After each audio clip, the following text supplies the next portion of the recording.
नमस्कार सभी धर्मी लोगों का आपके अपने चैनल पर एक बार फिर स्वागत है। आज मैं आपको फिर से बाइबल के नए वचन पर लेके चल रहा हूं। तो परमात्मा एक है तो धर्म एक है और सारी मनुष्य जाति उसी एक परमात्मा की देन है।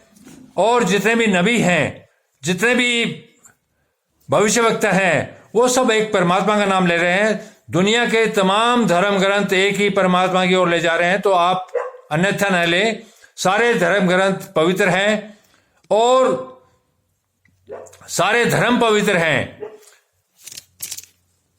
आप लोगों को विदित होगा कि जब जब धरती पर परमात्मा के पुत्र अलग अलग जगह पर आते हैं, चाहे वो श्री कृष्ण भगवान हो, चाहे मोहम्मद साहब हो, चाहे यीशु हो, चाहे गौतम बुद्ध हो, और भी तमाम जिनके नाम बहुत हैं, धरती पर परमात्मा के पुत्रों का आवागमन होता रहा है।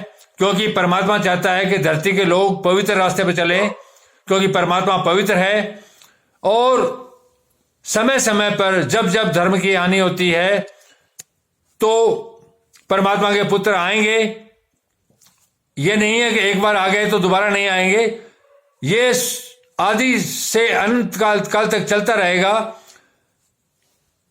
जब जब धरती पर पवित्र आत्मा आती है स्वर्ग से, चाहे वो श्री कृष्ण भगवान के रूप में, चाहे यीशु के रूप में, चाहे मोहम्मद साहब के रूप में, चाहे गौतम बुद्ध के रूप में, और भी नाम बहुत से हैं, इस रूप में जब जब आती है तो उनका जीवन बहुत संकट में होता है। क्योंकि धरती का जो हाकिम है, जो बादशाह है, वो शैतान है। शैतान का मतलब पाप के मार्ग पर ले जाने वाला।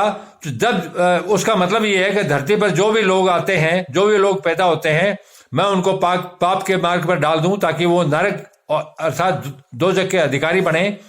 वो नहीं चाहता कि कोई भी धरती पर पैदा होने वाला परमात्मा के रास्ते पर चले। बस यही समझ की बात है। इसी पर जब श्री कृष्ण पैदा हुए तो आप देख लो कि कंस के कैद में उनकी मां थी और कैद के अंदर वो पैदा हुए और मौत सामने बैठी थी।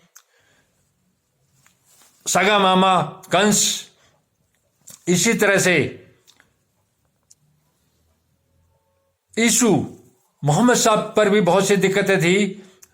सारा जीवन इनका संकटों से गुजरा और पैदा होने से पहले मौत इनका इंतजार कर रही थी।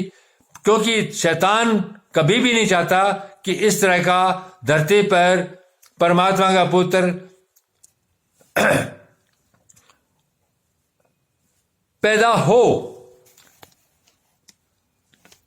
जब इजराइल में ईसा का जन्म हो गया था तो उसके जो पिता तो नहीं कह सकते, क्योंकि वो मरियम से उनकी सगाई हो चुकी थी, लेकिन मरियम पवित्र थी, वो अपने पति के पास नहीं गए थे। क्योंकि माता मरियम के कुंवारी के गर्भ में ही यीशु का जन्म हुआ था।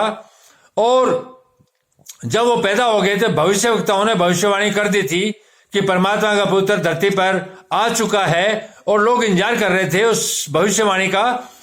तो वहां का जो राजा था हेरोदेस, वो एक क्रूर और शैतानी शासन चलाने वाला राजा था। वो नहीं चाहता था कि यीशु यहां पर रहे। तो भविष्यवक्ताओं की भविष्यवाणी के हिसाब से उसने उसको ढूंढने पर लोग लगा दिए ताकि उसको मरवा डाले। उसी पर मैं आपको लेके चल रहा हूं। उनके चले जाने के बाद प्रभु के दूत ने स्वप्न में यूसुफ को दिखाई देकर कहा, उनके लोगों को चले जाने के बाद यूसुफ को, जो मरियम के होने वाले पति थे, यूसुफ को दिखाई देकर कहा, उठ उस बालक को और उसकी माता को लेकर मिस्र देश को भाग जा। अर्थात जो परमात्मा के दूत हैं, जिब्रील, मिकाएल इत्यादि, उनमें से एक ने यूसुफ को सपने में आकर कहा, उठ उस बालक को और उसकी माता को लेकर मिस्र देश को भाग जा, और जब तक मैं तुझसे न कहूं तब तक वहीं रहना। जब तक मैं तुझसे न कहूं वहीं रहना, क्योंकि हेरोदेस इस बालक को ढूंढने पर है कि उसे मरवा डाले। यह परमात्मा के दूत ने आके यूसुफ को सपने में बताया। तब वह रात को ही उठकर बालक और उसकी माता को लेकर मिस्र देश को चल दिया और हेरोदेस के मरने तक वहीं रहा। तब वह बालक और उसकी माता मरियम को लेकर मिस्र देश को चला गया रात को ही, और हेरोदेस जब तक नहीं मरा तब तक वहीं रहा, इसलिए कि वह वचन जो प्रभु ने भविष्य वक्ता के द्वारा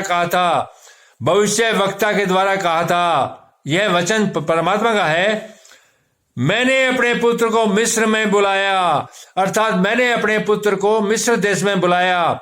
यह ईसा के जन्म से बहुत पहले भविष्यवाणी हो चुकी थी कि मैंने अपने पुत्र को, ये परमात्मा का वचन है जो इसमें पूरा हुआ। परमात्मा जब भी कोई कार्य करते हैं धरती पर तो अलग अलग रूप में भविष्यवक्ता द्वारा भविष्यवाणी होती है और वो सच होती है।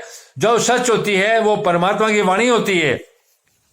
जब हेरोदेस ने ये देखा कि ज्योतिषियों ने उसके साथ धोखा किया, जब हेरोदेस राजा ने ये देखा कि ज्योतिषियों ने उसके साथ धोखा किया है और उसे झूठ बोला है, तब वह क्रोध से भर गया और लोगों को भेजकर ज्योतिषियों द्वारा ठीक ठीक बताए गए समय के अनुसार बेतलहम और उसके आसपास के स्थानों के सब लड़कों को जो 2 वर्ष या उससे छोटे थे मरवा डाला। अब देखिएगा कितना बड़ा अनर्थ किया उसने कि एक परमात्मा के पुत्र जो स्वर्ग से धरती पर आए थे, उनको ढूंढने के लिए उनके डर के मारे जो 2 साल या 2 साल से जितने भी छोटे बच्चे थे सबको उसने मरवा डाला। तब जो वचन यह भविष्यवक्ता द्वारा कहा गया था वह पूरा हुआ। रामा में एक करुण नाद सुनाई दिया, रामा में एक करुण नाद सुनाई दिया, अर्थात करुण आवाज सुनाई दी, रोना और बड़ा विलाप। राहेल अपने बालकों के लिए रो रही थी, राहेल अर्थात माएं अपने बालकों के लिए रो रही थी और शांत होना नहीं चाहती थी। जिस माओं के बालक छोटे दूध पीते मारे गए हैं वो शांत कैसे हो सकती है, और शांत होना नहीं चाहती थी क्योंकि वे अब नहीं रहे। तो जब जब धरती पर स्वर्ग से परमात्मा के पुत्र आते हैं, वो कोई धरती के कोने पर नहीं, वो हर देश में हर युग के अंदर आते रहे हैं और आते रहेंगे, क्योंकि परमात्मा नहीं चाहते कि धरती के लोग शैतान के रास्ते पर चले।